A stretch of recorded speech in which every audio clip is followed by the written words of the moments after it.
आज बिहार चुनाव होने वाला है तो आप ये रैली कर रहे हैं, 20-20 हज़ार रुपए का एलईडी लगा रहे हैं। क्या यही न्याय है? आज लोग को कोरोना टेस्ट की जरूरत है, लोग को वेंटिलेटर की जरूरत है, ऑक्सीजन की जरूरत है, लेकिन भारत सरकार और बिहार सरकार भगवान ही जानता है कि किस मुद्रा में चली गई है। क्या सिर्फ अदानी अंबानी या बड़े बड़े कॉरपोरेट घरानों को सुविधाओं के लिए, या 6 एयरपोर्ट भेजने के लिए? और तेजस्वी यादव की आज जो थाली पीटना, ये भी जो मोदी के नक्शे कदम पे चल रहे हैं। याद रखिए तेजस्वी जी, जब लॉकडाउन हुआ था आप यहाँ नहीं थे, बिहार की जनता ने देखा था। जब 2017 में सीमांचल में बाढ़ आया था तब भी आप रैली में बिजी थे, सीमांचल नहीं आए थे।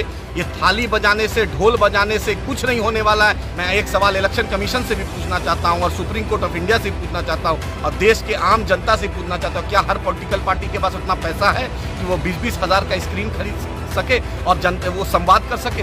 लोकतंत्र का मतलब होता है सभी को, एक चाहे राष्ट्रपति हो, चाहे एक गरीब हो, चाहे एक सबसे नीचे स्तर का। दोस्तों, जैसा कि आप जान रहे हैं कि अमित शाह बिहार में डिजिटल के रूप में एलईडी स्क्रीन लगा के वो रैली कर रहे हैं, तो अमित शाह जी से पूछना चाहते हैं कि आखिर भाजपा की क्या नीति है, भाजपा क्या चाहती है? इस देश को पूरे 72 साल बाद में महात्मा गांधी ने जिस सपनों से देश को आज़ाद कराया, भीमराव अंबेडकर साहब ने जिस तरीके से संविधान बनाया, पंडित नेहरू ने, सरदार पटेल ने, जो मौलाना आज़ाद ने जो इतनी कुर्बानियाँ दी हैं, भगत सिंह ने, सुभाष चंद्र बोस ने, आपके राजगुरु ने, वो क्या चाहता है बीजेपी? ये बतला दे राष्ट्रीय अध्यक्ष बीजेपी जेपी नड्डा साहब या अमित शाह जी या मोदी जी क्या चाहते हैं? अभी कोरोना का संकट पूरे हिंदुस्तान ही नहीं पूरे दुनिया में है और आज बिहार चुनाव होने वाला है तो आप ये रैली कर रहे हैं, 20-20 हज़ार रुपए का एलईडी लगा रहे हैं। क्या यही न्याय है? आज लोग को कोरोना टेस्ट की जरूरत है, लोग को वेंटिलेटर की जरूरत है, ऑक्सीजन की जरूरत है, लेकिन भारत सरकार और बिहार सरकार भगवान ही जानता है कि किस मुद्रा में चली गई है।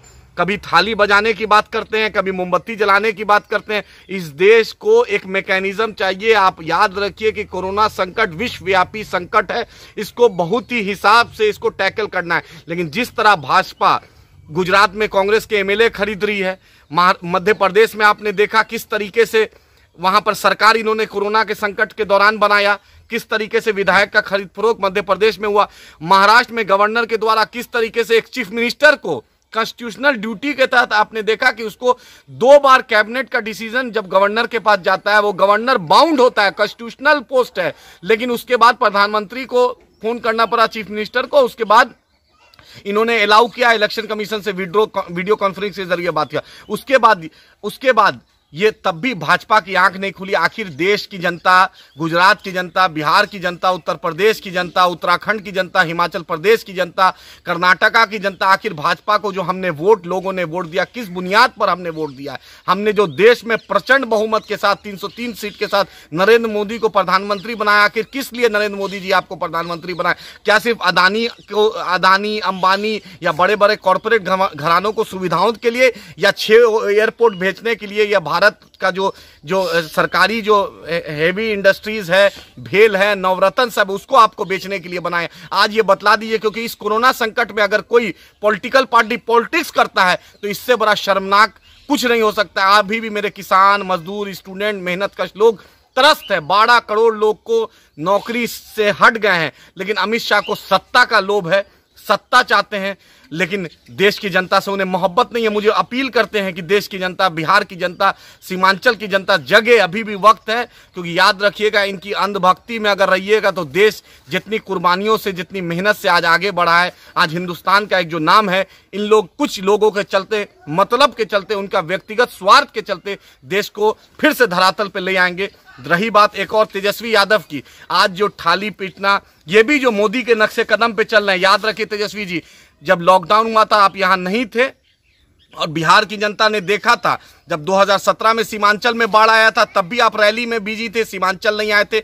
उसके बाद जब ये कोरोना संकट आया तब भी आप दिल्ली में बैठे हुए थे।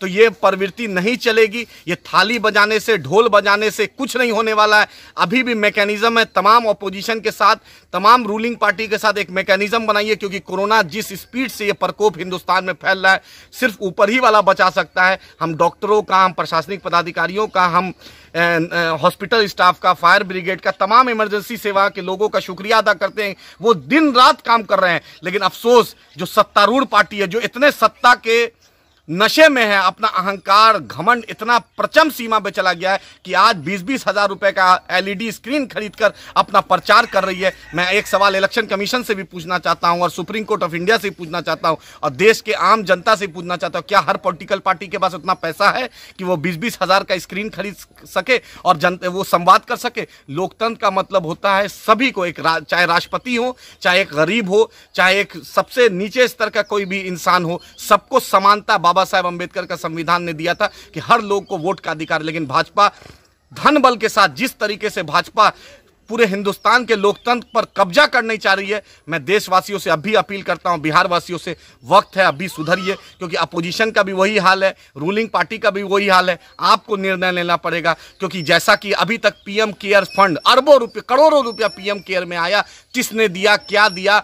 आरटीआई के तहत वो नहीं आया। कल तक नरेंद्र मोदी जब सत्ता में नहीं थे तो आरटीआई का विरोध करते थे, मनरेगा का विरोध करते थे, एफडीआई का विरोध करते थे। आज वही नरेंद्र मोदी आरटीआई खुद नहीं ला रहे हैं, वही नरेंद्र मोदी एफडीआई डिफेंस तक में ले आया, वही नरेंद्र मोदी आप मनरेगा में आज सपोर्ट कर रहे हैं। तो ये दोहरा मापदंड है, दोहरा चरित्र है, चाहे भाजपा का भी, देश के प्रधानमंत्री का भी और अमित शाह का भी। मैं बिहार की जनता से, देश की जनता से यही बोलना चाहूँगा, अगर हिंदुस्तान को बचाना है, देश को बचाना है, बिहार को बचाना है, सीमांचल को बचाना है, तो इनके माया जाल में मत पड़िए। एक निर्णय लीजिए और बतलाइए कि लोकतंत्र का ताकत क्या होता है। इनका अहंकार 750 करोड़ का ये अपना ऑफिस बना रहे हैं, लेकिन 750 करोड़ का एक हॉस्पिटल कोविड के लिए ये भारत सरकार, नरेंद्र मोदी या भाजपा की सरकार ने नहीं बनाया। आपसे अपील करते हैं, जगिए, क्योंकि ये देश बहुत मुश्किल से बना है, लाखों लोगों को बलिदान से बना है, सावरकर के माफी से नहीं बना है, आरएसएस के कोई योगदान से नहीं बना है, स्वतंत्रता सेनानियों के कुर्बानियों से हमारे उलेमा ने फांसी लिया। 1857 का गदर हो, चाहे मंगल पांडे हो, चाहे बहादुर शाह जफर हो, रानी लक्ष्मीबाई हो, उनकी कुर्बानियों से लेकर 1947 तक उस संघर्ष के बाद ये देश को आज़ादी मिली है। आपसे अपील करते हैं, अगर हिंदुस्तान को बचाना है, भारत को बचाना है, बाबा साहेब अंबेडकर के संविधान पर चलना है, उसको बचाना है, तो इस अहंकारी सरकार को आप सबक सिखाइए और एक ठोस निर्णय बिहार की तरक्की के लिए, सीमांचल की तरक्की के लिए और भारत की तरक्की के लिए लीजिए। शुक्रिया।